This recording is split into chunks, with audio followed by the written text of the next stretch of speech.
अस्सलाम वालेकुम जी बच्चे, आज हमारा टॉपिक है जी कीज़ के बारे में हम पढ़ेंगे। वेरी इंपॉर्टेंट टॉपिक है जी, पेपर के लिहाज से भी इसको आपने अच्छे से करना है। कीज़ क्या चीज़ है जी? हमने टेबल के बारे में पढ़ा था, इससे टेबल के बाद कीज़, प्राइमरी की हमने उसमें पढ़ा थोड़ा सा। की क्या चीज़ है जी? Is an attribute or set of attribute that uniquely identify are record. किसी भी रिकॉर्ड को यूनिक आइडेंटिफाई करने के लिए आप जो एट्रीब्यूट या एट्रीब्यूट्स का मजमूआ इस्तेमाल करेंगे, हम उसे की कहेंगे।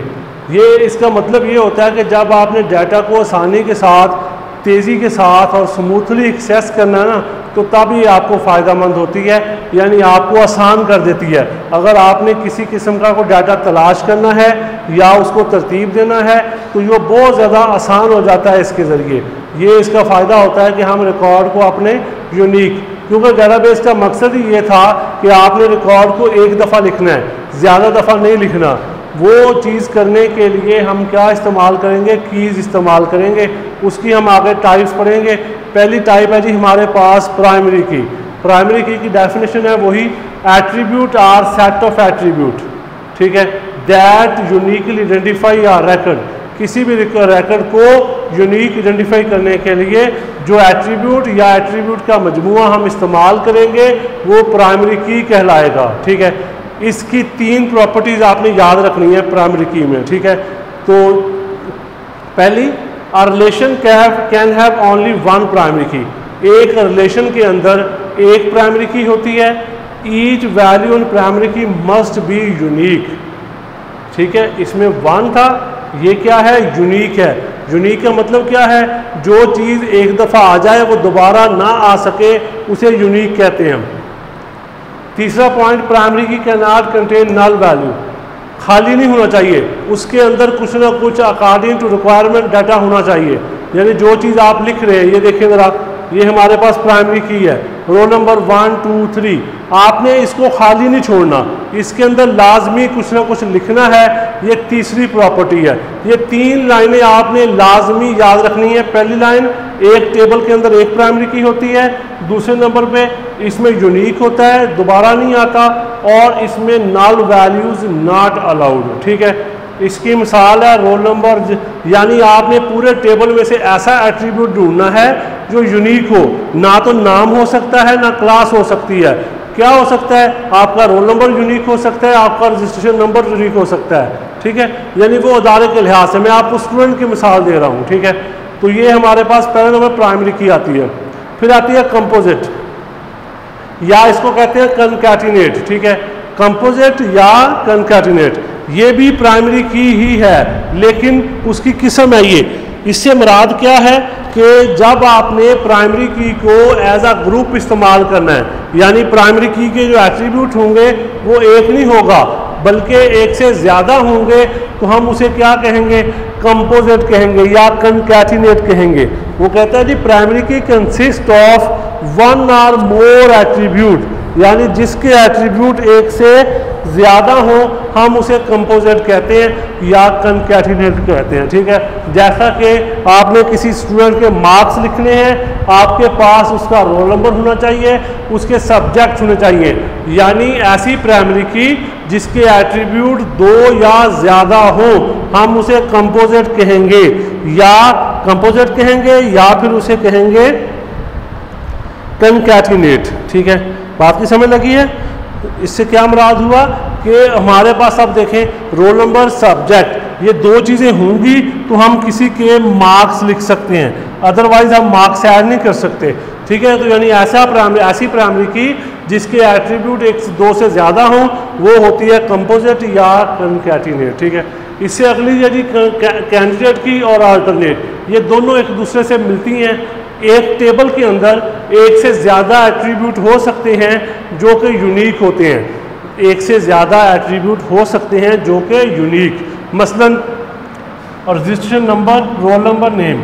अब ये 2 हैं जी, ये भी यूनिक है, ये भी यूनिक है। अब ये दोनों एज अ प्राइमरी की सिलेक्ट हो सकते हैं। हम इन दोनों को क्या कहेंगे? कैंडिडेट की कहेंगे। क्या नाम देंगे? कैंडिडेट। एक टेबल के अंदर, ठीक है, वो तमाम एट्रीब्यूट जो एज आ प्राइमरी की सिलेक्ट हो सकते हैं, हम उनको नाम क्या देते हैं जी, कैंडिडेट की कहते हैं। ठीक है जी, ठीक है। Attribute can be use as primary key, यानी किसी भी टेबल के अंदर जितने भी एट्रीब्यूट यूनिक होंगे और वो एज आ प्राइमरी की सिलेक्ट हो सकते हैं, हम उन सब को नाम क्या देंगे, कैंडिडेट की कहेंगे। ठीक है। अब उसके बाद आता है जी हमारे पास, उसमें से हमने जो रजिस्ट्रेशन नंबर है उसको हमने प्राइमरी की सिलेक्ट कर लिया, जो बाकी बच गया वो क्या कहलाएगा, वो अल्टरनेट कहलाएगा। ठीक है। That are not selected as primary key. ठीक है, हमने रजिस्ट्रेशन नंबर को लगा लिया जी प्राइमरी की, जो रोल नंबर है उसको छोड़ दिया, तो हम उसको क्या कहेंगे, जो रोल नंबर है वो है जी अल्टरनेट की। ठीक है, और दूसरी प्राइमरी की बन जाएगी। बात की समझ लग गई है। कैंडिडेट की किसे कहते हैं, वो तमाम एट्रीब्यूट जो एज आ प्राइमरी की सेलेक्ट हो सकते हैं, हम उसको कैंडिडेट कहते हैं। उनमें से एक को हमने प्राइमरी की बना लिया, जो बाकी बच जाएंगे वो सारे क्या कहलाएंगे, वो अल्टरनेट कहलाएंगे। ठीक है। इसके बाद ये आता है हमारे पास फॉरेन की। ठीक है, ये थोड़ा सा ज़रा समझने वाली बात है आपने। ठीक है, ये इनसे डिफरेंट है। फॉरेन की का काम है दो टेबल्स के दरमियान रिलेशनशिप बनाना, दो टेबल्स के दरमियान कनेक्शन बनाना, कनेक्ट करना उनको आपस में। तो ये कैसे करेगा, दो टेबल है, वो कहता है जी an attribute whose value match in another relation, यानी मतलब क्या हुआ कि एक टेबल में एक वैल्यू दूसरे टेबल में मैच कर रही है, हम उसको क्या कहते हैं, फॉरेन की कहते हैं। अब उसमें से हम क्या करेंगे, इन विच फॉरेन की क्रिएटर, जिसमें हमने फॉरेन की बनाई है वो होगा चाइल्ड, जिसमें हमने जिसकी तरफ रेफर की है वो होगा पेरेंट या, ठीक है, उसको कह देंगे ओनर।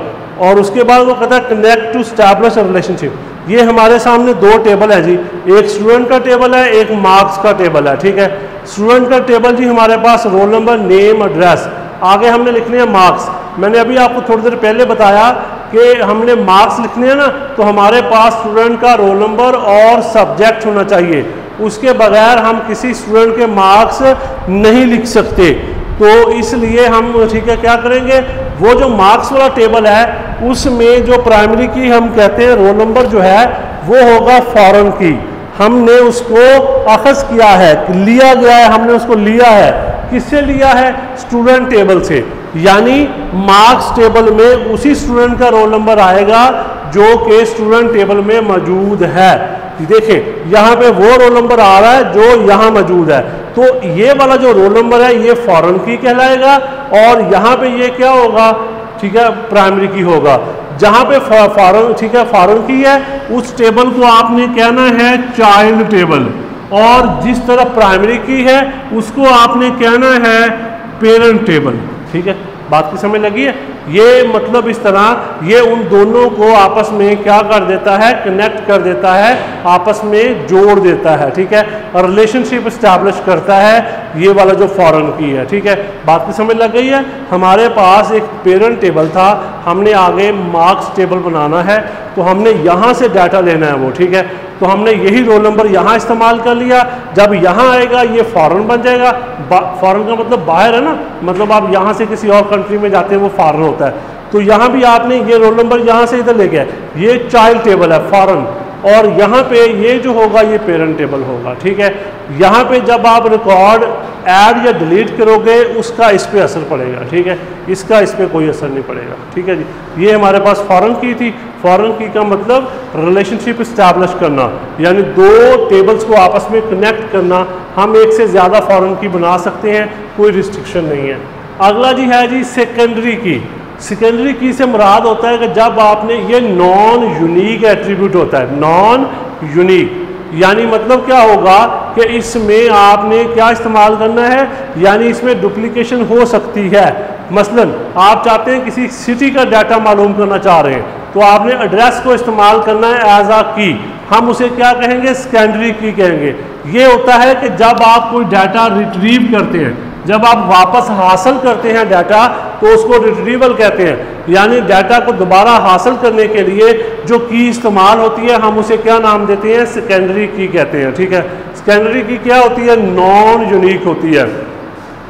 इसकी मिसाल है, आपने एड्रेस है हमारे पास, हम एड्रेस में यूज़ कर लेते हैं जी कौन सा सिटी, मतलब वो स्टूडेंट जो इस शहर के रहने वाले हैं वो आ जाएगा। मतलब क्या हुआ कि जब डाटा हमने रिट्रीव करना है, दोबारा हासिल करना है, तब हमने सेकेंडरी की यूज़ करनी है। और लास्ट पे जी आता है सॉर्ट या कंट्रोल की, तरतीब देना जी। हमारे पास रिकॉर्ड जो है वो बेतरतीब हो सकता है, हम उसको तरतीब कर सकते हैं। दो तरीके होते हैं तरतीब करने के, असेंडिंग या डिसेंडिंग। आप जानते हैं ये कॉमन सी बात है, A to Z या Z to A। ठीक है, sort key is use to physically sequence the stored data, यानी फिजिकली तौर पे आपने उस रिकॉर्ड को तरतीब देनी है, हम उस अमल को क्या कहेंगे, सॉर्ट या कंट्रोल की। ठीक है, ये store data can be sorted, ठीक है, इन डिफरेंट वेज, हम उसको मुख्तलिफ तरीक़ों से तरतीब दे सकते हैं। मैंने अभी आपको बताया असेंडिंग डिसेंडिंग, ये ऑर्डर्स होते हैं तरतीब के, आप जिस तरह मर्जी उनको तब्दील कर सकते हैं। ठीक है जी, ये हमारे पास है जी सॉर्ट या कंट्रोल की। जब आपने किसी भी रिकॉर्ड को तरतीब देनी है, सॉर्ट करना है, तब आप इसको इस्तेमाल करते हैं। फिजिकली तौर पे सीक्वेंस यूज़ करने के लिए इसको इस्तेमाल कर लिया जाता है असेंडिंग या डिसेंडिंग ऑर्डर में तब्दील करने के लिए। ठीक है जी, ये हमारा टॉपिक था, इसको आपने अच्छे तरीके से रिवाइज़ कर लेना है। अपना ख्याल रखिएगा, अल्लाह हाफ़िज़।